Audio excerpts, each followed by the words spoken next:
কুনতুম খায়রা উম্মাতিন উখরিজাত লিন-নাসি তা'মুরুনা বিল মা'রুফি ওয়া তানহাউনা 'আনিল মুনকার ওয়া তু'মিনুনা বিল্লাহ। আল্লাহ রাব্বুল আলামিন বলেছেন, বান্দা তোমাদেরকে আমি শুধু শ্রেষ্ঠ উম্মত বলে ঘোষণা করি নাই, তোমাদের শ্রেষ্ঠ উম্মত হওয়ার পিছনে একটা কারণ আছে। সেই কারণটাই হলো তোমরা মানুষকে সৎ পথের দিকে আহ্বান করবে, সৎ পথ থেকে মানুষকে বাধা প্রদান করবে। আর সৎ পথের দিকে যদি মানুষকে আহ্বান করো, সৎ পথ থেকে যদি বাধা প্রদান করবেন তাহলে তোমরাই প্রকৃত মুমিন এবং ঈমানদার হবে পারবে। আর যদি তোমরা সৎ পথ থেকে আহ্বান করতে না পারো, অসৎ পথ থেকে মানুষকে বাধা প্রদান করতে না পারো, তাহলে তোমরা শ্রেষ্ঠ উম্মত বলে গণ্য আমি করব না। কারণ আল্লাহ রাব্বুল আলামিন এই উম্মতকে শ্রেষ্ঠ উম্মত কেন করলেন? এই কারণে আল্লাহ রাব্বুল আলামিন হযরত ঈসা আলাইহিস সালাতু ওয়াস সালামের পর থেকে আমাদের নবী, বিশ্ব নবী জনাবে মুহাম্মদুর রাসূলুল্লাহ সাল্লাল্লাহু আলাইহি ওয়াসাল্লাম আসার আগ পর্যন্ত দীর্ঘদিন যাবত কোন নবী দুনিয়াতে ছিল না। আর ওই সময় কিয়ামে জাইলাতের যুগ বলা হতো। ওই যুগে মানুষের কথা খারাপ হয়ে গিয়েছিল। যারা মানুষ জীবন্ত কন্যা সন্তানকে দাফন করত, শুধু তাই নয়, মানুষ এতটাই নিকৃষ্ট হয়ে গিয়েছিল। একজন গর্ভবতী নারী রাস্তা দিয়ে রওনা হয়েছে, রাস্তার পাশে দুজন যুবক যদি বসে থাকত, তাহলে একজন যুবক যুবককে বলতো, হে আমার ভাই বলো, ওই যে রাস্তা দিয়ে একটা গর্ভবতী মহিলা যায়, ওই মহিলার পেটে কি সন্তান আছে বলো? একজন বলতো ছেলের, একজন বলতো মেয়ে, এবং দুইজন প্রতিযোগিতা করতো, যদি ওই গর্ভের মধ্যে ছেলে হয় তাহলে তোমাকে পুরস্কৃত করব, আর যদি মেয়ে হয় তাহলে আমাকে পুরস্কৃত করবে। ঠিক আছে, চলো যাই। এবার ওই গর্ভবতী নারীকে পথের মাঝে ধরে পেটটা ফেরে তারা পরীক্ষা করে দেখতো এটা ছেলে না মেয়ে। এতটা জঘন্য ছিল ওই যুগ, কোনো বিচার ছিল না।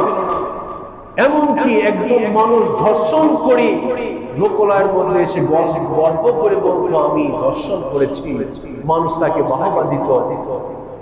একজন ব্যক্তি অন্যায় করে, খুন করে, ডাকাতি করে মানুষের মধ্যে এসে গর্ব করত, মানুষ তাকে বাহবা দিত, তুমি সুন্দর কাজ করেছো, বাপের বেটার মতো কাজ করেছো।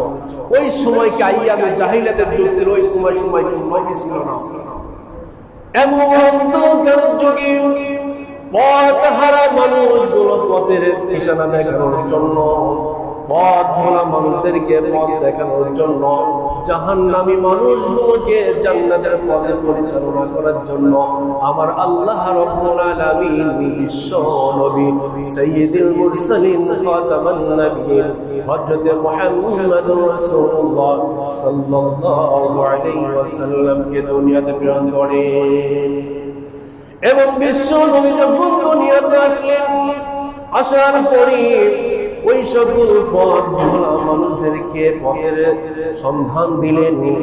অন্যায় করতে করতে জাহান্নামের দিকে দৌড়াইতেছিল, ওই সকল মানুষগুলোকে ফিরে এনে জান্নাতের পথ তাদেরকে দেখায় দিল, অর্থাৎ ভালো কাজের দিকে তাদেরকে পরিচালিত করল। ওই সময় দলে দলে জাহান্নামী মানুষগুলো জান্নাতি হতে লাগলো, এবং অন্যায় থেকে মানুষগুলো ফিরে আসলো একটাই কারণ, সেটা হলো জনাবে মুহাম্মদুর রাসূলুল্লাহ সাল্লাল্লাহু আলাইহি ওয়াসাল্লাম মানুষকে দ্বীনের পক্ষে দাওয়াত দেওয়া শুরু করলো, অন্যায় পথ থেকে মানুষকে বাধা প্রদান শুরু করলো। সাহাবীরা যখন বুঝতে পারলেন বিশ্ব নবী হয়তো দুনিয়াতে আর থাকবে না, এমন সময় এই পথহারা মানুষদেরকে পথের সন্ধানকে দিবে, এই জন্য সাহাবীগুলো কান্নায় ভেঙে পড়লেন। বিশ্ব নবীর কাছে গিয়ে বললেন, ইয়া রাসূলুল্লাহ, ইয়া হাবিবাল্লাহ, আপনি দুনিয়া ছেড়ে চলে যাবেন, তাহলে এই দিনের কাজগুলো, দাওয়াতের কাজগুলো কে করবে বলেন? আল্লাহর রাসূল সেই দিন বলেছিল, আমি যখন দুনিয়াতে থাকবো না, আমার এই দিনের দাওয়াত দুনিয়ার বুকে ওই সকল ব্যক্তিগুলোই পৌঁছাবে যারা আমার উম্মত হবে। নবী কি বলছেন? ওই সময় দিনের কাজগুলো করবে কারা? যারা আমার উম্মত হবে। আর আমার উম্মতদেরকে ওই সময় যারা এই নবীওয়ালা কাজ, দাওয়াতের কাজগুলো করবে, আল্লাহ রাব্বুল আলামিন বলছেন ওই বান্দাগুলো, ওই উম্মতগুলো শ্রেষ্ঠ উম্মত, এমনকি অন্য অন্য যুগের আম্বিয়া আলাইহিস সালাতু ওয়াস সালামের চাইতেও দাম বেশি হবে। এই জন্য আজকে আমরা শ্রেষ্ঠ উম্মত এমনি করা হয় নাই, শ্রেষ্ঠ উম্মতের পিছনে কারণ আছে। সেটা হচ্ছে আল্লাহ তাআলা বলেন, কুনতুম খায়রা উম্মাতিন উখরিজাত লিন-নাসি তা'মুরুনা বিল মা'রুফ ওয়া তানহাউনা আনিল মুনকার। তোমাদেরকে এমনি শ্রেষ্ঠ উম্মত বানানো হয় নাই। শ্রেষ্ঠ উম্মত বানানোর পিছনে যে কারণ সেটা হচ্ছে তোমরা মানুষকে সৎ পথের দিকে আহ্বান করবে, অসৎ পথ থেকে মানুষকে বাধা প্রদান করবে, তখনই তোমরা শ্রেষ্ঠ উম্মত হতে পারবে। আল্লাহ রাব্বুল আলামিন সূরা হুজুর 41 নম্বর আয়াতে আল্লাহ তাআলা বলেন, আল্লাযীনা ইম্মাক্কান্নাহুম ফিল আরদি আকামুস সালাতা ওয়া আতাউজ যাকাতা ওয়া আমালু বিল মা'রুফি ওয়া নাহাউ আনিল মুনকার ওয়া লিল্লাহি আকিবাতুল উমুর।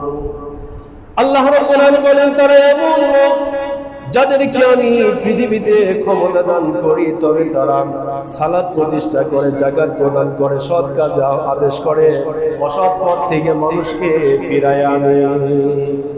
সূরা তাওবার 71 নম্বর আয়াতে আল্লাহ তাআলা বলেন, ওয়াল মুমিনুনা ওয়াল মুমিনাতু বা'দুহুম أولياء بعض يأمرون بالمعروف وينهون عن المنكر